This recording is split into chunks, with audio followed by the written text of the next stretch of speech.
Light well fry before? What is a light well fry? Okay, it's You're French. just filming yourself eating? Yeah. You're weird homosexuals. Why me, man? Why me? I just want to eat my flying Dutchman in peace, bro. Japanese or Korean? I'm Korean. Yeah, you're Korean. Kim Jong-un's boyfriend, huh? You're Kim Jong-un's boyfriend? You know, we have been acquainted. You've had gay sex with him? Ooh, would not go that far. We're only on second base. Kim Jong-un. He hasn't taken me out to dinner yet. Vince Staples says that's good. Can I take you out to dinner? Come on, stop. Nothing. Stop. I'm You sorry. said I'm sorry. Elliot, stop. I'm sorry. My You said bad.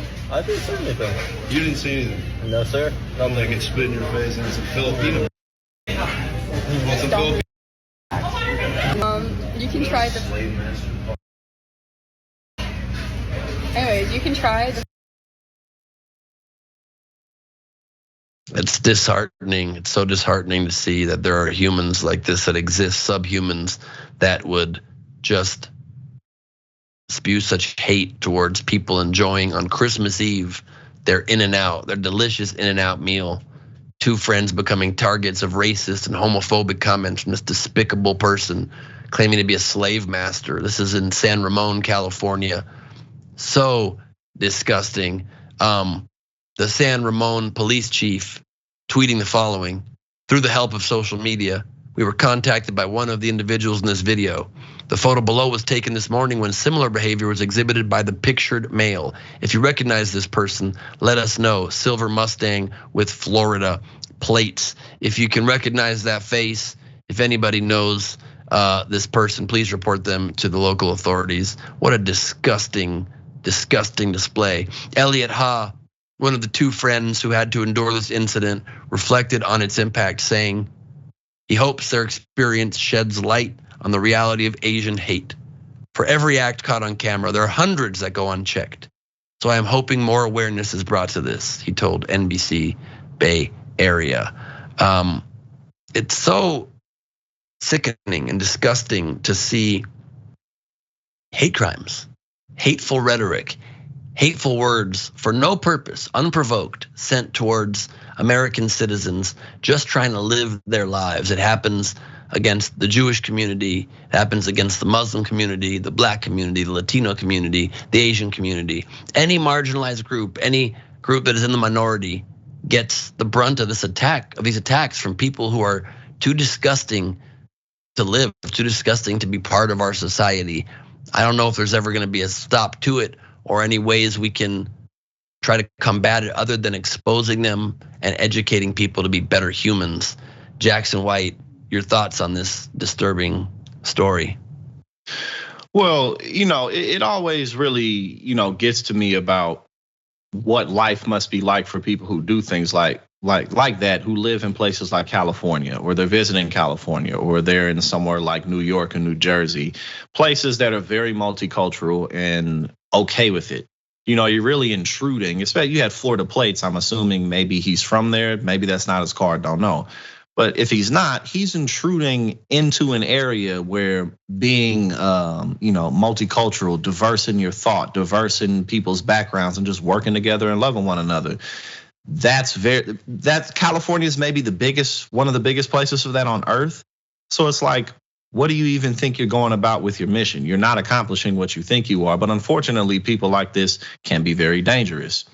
People like this can commit violent acts because they wake up every day and the world is not what they want it to be, especially in a place like California, again, where most people are pretty open and accepting of others. So it's definitely good that some attention was brought to it and that the authorities are onto them. Because again, people like this can end up causing physical harm to others and do often.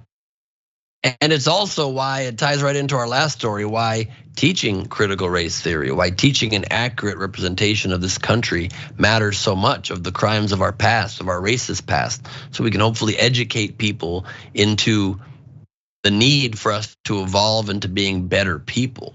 And any force that fights that, any force that says, oh, you need to have a pristine image of who we were and who we are, doesn't understand the realities on the ground. They've never had to deal with oppression. They never had to deal with the hate that comes at any marginalized group.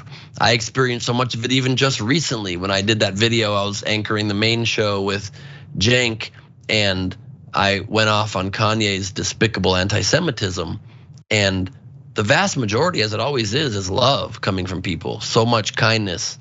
And I also got more anti-Semitism directly in my inbox and my DMs and in my comments than I've ever seen before. People saying 6 million clearly weren't enough. People making jokes about gas chambers, which killed my family. People making direct threats in my email saying, we're coming for you. Just completely disgusting people. And I only can think education and compassion can tackle it. And I admire the people in this video that at least were able to handle it with some humor and diffuse some of the tension, because that's the only way you can sometimes handle such hate is with love and with light and with joy and happiness, and just try to ignore that the person is even part of your sphere, part of your reality. Yeah, and again, unfortunately, things like this, well, perhaps fortunately, we live in a world now where we can expose things like this on a much broader basis, to where, whether it be this or police violence, we see that things like this do happen at scale and do happen at mass, and that it is in fact an issue that society still has. We can pinpoint where it comes from, we can trace history, and there is things that we can do about it. And like you said, really education is the biggest number one approach, because the more people can just understand that everybody's really just another you in another body, the more that stuff like this will lessen. Because again, this guy's a grown man, he should know better, but he's going around doing things like this. So we got to continue to expose people like this.